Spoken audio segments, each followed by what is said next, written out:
Shalom, shalom, shalom. This is your brother Kazak. Yeah, this is a video response to Israelite, I think it is. Let me make sure. Israelite. And I'm going to read the comments and then I'm going to expound on the comment, okay? This was addressed to someone else, but I'm going to take this. He said, all of you so-called law-keeping keepers need, let me start over again. All of you so-called law keepers need to get born again. So you'll quit walking after the flesh and start walking in the spirit. Please read John 3. Then he says, you think you're keeping the law, but you're not. I guarantee you that you are breaking at least one of the 600 plus laws every day. Then he says, James 2 and 10 reads, for whosoever shall keep the whole law and yet offend in one point, he is guilty of all. Then he says, only faith in the blood of Yeshua will save you. Romans 10 and 4 reads, for Christ is the end of the law for righteousness to everyone that believes. So basically, I'm going to try to make this as quick as possible. Those passages that you gave don't mean what you think they mean, and I'm going to address what they actually are talking about, okay? So the first thing I want to address is, first, we are not so-called law keepers, okay? We are obedient children of the Most High. That's what we're called to be. We're called to be obedient children. You can look that up, even in the brief Kadash, what the world calls the New Testament scriptures, okay? But we have been called to be obedient children, right?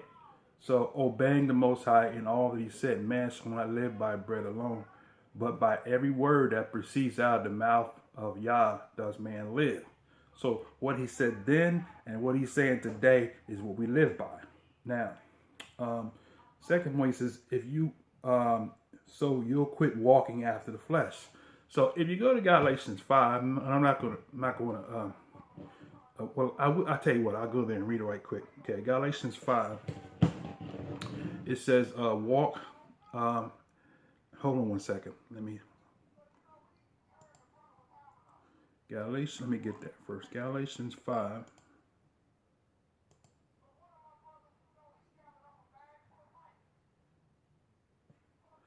Okay, 5:16. He says, thus I say, walk in the spirit, and you shall not fulfill the lust of the flesh.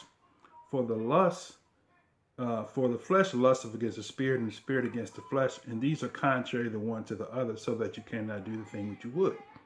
But if you are led by the spirit, you're not under the law. Okay, so what is he saying? If you're led by the spirit, if you're living in the spirit, you are not under the law, because the intention of the law is to have you to walk in the spirit. So what is walking in the spirit then? Okay, in the same passage, he says, the works of the flesh. So when you say walking in the flesh, we're not talking about obeying the law as walking in the flesh.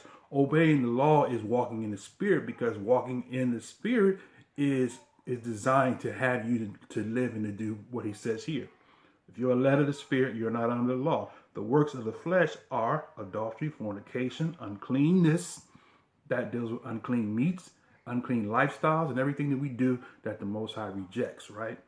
Uncleanness, lasciviousness, idolatry, witchcraft, hatred, various emulations, wrath, strife, seditions, and heresies, envyings, murder, drunkenness, revelings, and such like, of the which I tell you before, as I have told you in times past, that they which do such things shall not inherit the kingdom of Yah.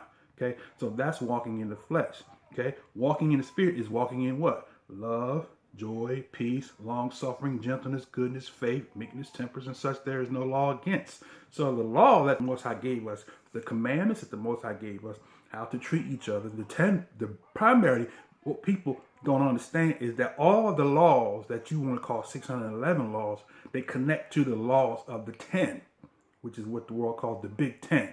The Big Ten is the reduced version of what all the laws is designed to do, is to have us to walk in the 10, right? And so in the spirit, which corresponds with what Shaul saying in Galatians 5, okay? So that's walking in the spirit. So walking in the flesh has absolutely nothing to do with obeying the Most High. Walking in the flesh is the opposite, is walking in what the Most High tells us not to do. Thou shalt not steal. Thou shalt not kill. Thou shalt not bear false witness. Honor thy mother and thy father. All those things that we do, thou shalt love Yah with all thy heart. Love thy neighbor as thyself, right?